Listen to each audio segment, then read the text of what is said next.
ದೇವರ ವಾಕ್ಯ ಜೀವದ ವಾಕ್ಯ. ಆದಿಕಾಂಡ 37 ವಾಕ್ಯ 5-11. ಒಮ್ಮೆ ಜೋಸೇಫನಿಗೆ ಒಂದು ಕನಸು ಬಿತ್ತು. ಅದನ್ನು ತನ್ನ ಅಣ್ಣಂದಿರಿಗೆ ತಿಳಿಸಿದಾಗ ಅವರು ಅವನನ್ನು ಇನ್ನೂ ಹೆಚ್ಚಾಗಿ ದ್ವೇಷಿಸಿದರು. ಅವನು ಅವರಿಗೆ, ನಾನು ಕನಸಿನಲ್ಲಿ ಕಂಡದ್ದನ್ನು ಹೇಳುತ್ತೇನೆ ಕೇಳಿ. ಈ ಕನಸಿನಲ್ಲಿ ನಾವು ಹೊಲದಲ್ಲಿ ಬೆಳೆ ಕೊಯ್ದು ಕಂತೆಗಳನ್ನು ಕಟ್ಟುತ್ತಾ ಇದ್ದೆವು. ಆಗ ನನ್ನ ಕಂತೆ ಎದ್ದು ನಿಂತಿತು. ನಿಮ್ಮ ಕಂತೆಗಳು ಸುತ್ತಲೂ ಬಂದು ನನ್ನ ಕಂತೆಗೆ ಅಡ್ಡ ಬಿದ್ದುದನ್ನು ಕಂಡೆ ಎಂದು ಹೇಳಿದ. ಅದಕ್ಕೆ ಅವನ ಅಣ್ಣಂದಿರು, ಏನು, ನೀನು ನಿಜವಾಗಿ ನಮ್ಮನ್ನು ಆಳುವೆಯಾ? ನಮ್ಮ ಮೇಲೆ ದೊರೆತನ ಮಾಡುವೆಯಾ ಎಂದು ಪ್ರಶ್ನಿಸಿದರು. ಅವನ ಕನಸುಗಳು, ಅವನ ಮಾತುಗಳು ಅವರನ್ನು ಮತ್ತಷ್ಟು ಹಗೆಗಳನ್ನಾಗಿ ಮಾಡಿದವು. ಜೋಸೇಫನಿಗೆ ಇನ್ನೊಂದು ಕನಸು ಬಿತ್ತು. ಅದನ್ನು ಅವನು ಅಣ್ಣಂದಿರಿಗೆ ತಿಳಿಸಿದ. ನಾನು ಮತ್ತೊಂದು ಕನಸನ್ನು ಕಂಡಿದ್ದೇನೆ. ಅದರಲ್ಲಿ ಸೂರ್ಯ, ಚಂದ್ರ ಹಾಗೂ 11 ನಕ್ಷತ್ರಗಳು ನನಗೆ ಅಡ್ಡ ಬಿದ್ದವು ಎಂದು ಹೇಳಿದ. ಈ ಕನಸನ್ನು ಅಣ್ಣಂದಿರಿಗೆ ಮಾತ್ರವಲ್ಲ, ತಂದೆಗೂ ತಿಳಿಸಿದ. ತಂದೆ ಅವನಿಗೆ, ಇದೆಂಥ ಕನಸು ನೀನು ಕಂಡದ್ದು? ನಾನು ನಿನ್ನ ತಾಯಿ ಹಾಗೂ ಅಣ್ಣ ತಮ್ಮಂದಿರು ನಿನಗೆ ಅಡ್ಡ ಬೀಳಲು ಬರುತ್ತೇವೋ ಎಂದು ಹೇಳಿ ಅವನನ್ನು ಗದರಿಸಿದ. ಅಣ್ಣಂದಿರು ಅವನ ಮೇಲೆ ಹೊಟ್ಟೆಕಿಚ್ಚು ಪಟ್ಟರು.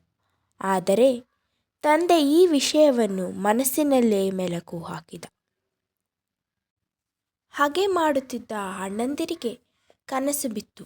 ಅದನ್ನು ಹೇಳುತ್ತೇನೆ ಕೇಳಿ ಎಂದು ಕನಸಿನ ವಿವರ ಹೇಳಿದಾಗ ಅವರಿಗೆ ಮತ್ತಷ್ಟು ಹಗೆಗಳನ್ನಾಗಿ ಮಾಡಿದವು. ಅನಂತರ ಮತ್ತೊಂದು ಕನಸನ್ನು ತಿಳಿಸಿದಾಗ ಹೊಟ್ಟೆಕಿಚ್ಚು ಪಟ್ಟರು. ನೀನು ನಮ್ಮನ್ನು ಆಳುವಿಯಾ, ದೊರೆತನ ಮಾಡುವಿಯಾ ಎಂದು ಪ್ರಶ್ನೆ ಮಾಡಿದರು.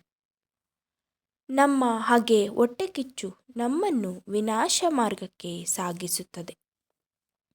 ಜೋಸೇಫನು ಕನಸುಗಳನ್ನು ವಿವರಿಸಿ ತನ್ನ ಮನದೊಳಗೆ, ನಾನು ದೊರೆತನ ಮಾಡುವ ಮಗನು, ನಾನು ದೇಶವನ್ನು ಆಳುವ ಮಗನು ಎಂದು ದೇವರು ಕೊಟ್ಟ ಕನಸನ್ನು ಹಗಲು ಇರುಳು ಧ್ಯಾನಿಸುವವನಾದನು. ಆ ಕುಟುಂಬದಲ್ಲಿ ಜೋಸೇಫನು ವ್ಯತ್ಯಾಸವುಳ್ಳ ಮಗನಾದನು. ಅವನು ದೇವರು ಕೊಟ್ಟ ಕನಸನ್ನು ಆಳವಾಗಿ ಧ್ಯಾನಿಸುವ ಮಗನಾದನು. ಆ ಕನಸನ್ನು ಸನ್ಮಾನಿಸುವ ಮಗನಾದನು. ದೇವರ ವಾಕ್ಯ ಹೇಳುತ್ತದೆ, ಹಗಲು ಇರುಳು ವಾಕ್ಯವನ್ನು ಧ್ಯಾನಿಸು. ಅದು ನಿನ್ನ ಹೃದಯದಲ್ಲಿ ಇಡು.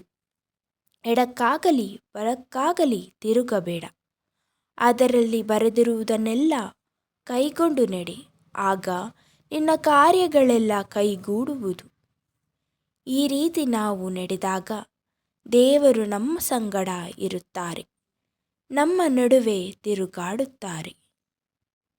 ರೋಮನರಿಗೆ ಬರೆದ ಪತ್ರ, ಅಧ್ಯಾಯ 6 ವಾಕ್ಯ 19-20. ಒಳ್ಳೆತನದ ವಿಷಯದಲ್ಲಿ ಜಾಣರು, ಕೆಟ್ಟತನದ ವಿಷಯದಲ್ಲಿ ಕಳಂಕವಿಲ್ಲದವರು ಆಗಿರಬೇಕೆಂದು ಅಪೇಕ್ಷಿಸುತ್ತೇನೆ. ಶಾಂತಿದಾಯಕನಾದ ದೇವರು ಶೀಘ್ರವಾಗಿ ಸೈತಾನನನ್ನು ನಿಮ್ಮ ಕಾಲುಗಳ ಕೆಳಗೆ ಹಾಕಿ ತುಳಿಸಿಬಿಡುವನು. ನಮ್ಮ ಕರ್ತನಾದ ಯೇಸುಕ್ರಿಸ್ತನ ಕೃಪೆಯು ನಿಮ್ಮೊಂದಿಗಿರಲಿ. ಹಲ್ಲೆಲೂಯ. ಯೇಸುವೇ ಸ್ತೋತ್ರ.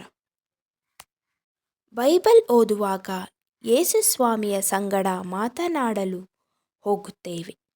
ಅವರು ನಮ್ಮ ಸಂಗಡ ಮಾತನಾಡುತ್ತಾರೆ. ಅವರು ಕೊಡುವ ಸಂತೋಷ, ಉಲ್ಲಾಸ, ಪರಿಶುದ್ಧತೆ, ಶಾಂತಿದಾತ ಕ್ರಿಸ್ತನು ನಮ್ಮಲ್ಲಿ ತುಂಬಿಕೊಳ್ಳುತ್ತಾರೆ. Praise the lord. Amen. Hallelujah. ನಮ್ಮ ಪುಟ್ಟ ಹೃದಯದಲ್ಲಿ ಬ್ರಹ್ಮಾಂಡವಾದ ದೇವರು ವಾಸಿಸುತ್ತಾರೆ. ಹಲ್ಲೆಲೂಯ. ಕಣ್ಣುಗಳನ್ನು ಮುಚ್ಚಿ ಪ್ರಾರ್ಥಿಸೋಣ. ಯೇಸುವೇ ಸ್ತೋತ್ರಪ್ಪ. ನಮ್ಮನ್ನು ಬಲಪಡಿಸುವ ನಿಮ್ಮ ಜೀವವುಳ್ಳ ವಾಕ್ಯಕ್ಕೆ ಸ್ತೋತ್ರ. ನಿಮ್ಮ ವಾಕ್ಯವನ್ನು ಧ್ಯಾನಿಸುವ ಕೃಪೆ ಕೊಡು ಸ್ವಾಮಿ. ಹದವಾದ ಭೂಮಿಯಲ್ಲಿ ಬೆಳೆ ಬಿತ್ತುವ ಹಾಗೆ ನಮ್ಮ ಹೃದಯದಲ್ಲಿ ನಿಮ್ಮ ಜೀವದ ವಾಕ್ಯ ಬಿತ್ತುವಂತೆ ನಮ್ಮಲ್ಲಿ ಕಾರ್ಯ ಮಾಡು ತಂದೆ. ನಿಮ್ಮ ವಾಕ್ಯವನ್ನು ಹಗಲು ಇರುಳು ಧ್ಯಾನಿಸಿ ಪಾಲಿಸಿ 30ರಷ್ಟು 60ರಷ್ಟು 100ರಷ್ಟು ಫಲ ಬಿಡುವ ಮಗಳಾಗಿ ಜೀವಿಸುವಂತೆ ಜೋಸೇಫನ ಸಂಗಡ ಇದ್ದ ಸರ್ವೇಶ್ವರ ನಮ್ಮ ಸಂಗಡ ತಂಗಿರಿ. ನಮ್ಮ ನಡುವೆ ತಿರುಗಾಡಿ ನಮ್ಮ ಸಂಗಡ ಕುಟುಂಬದ ಸಂಗಡ ಸಂಚರಿಸಿರಿ ಸ್ವಾಮಿ. ನಮ್ಮ ಕೆಲಸ ಕಾರ್ಯಗಳಲ್ಲಿ ಬನ್ನಿ, ನಮ್ಮ ವಿದ್ಯಾಭ್ಯಾಸದಲ್ಲಿ ಬನ್ನಿ. ನಿಮ್ಮ ಜ್ಞಾನದ ಆತ್ಮ ನಮ್ಮಲ್ಲಿ ತುಂಬಿರಿ.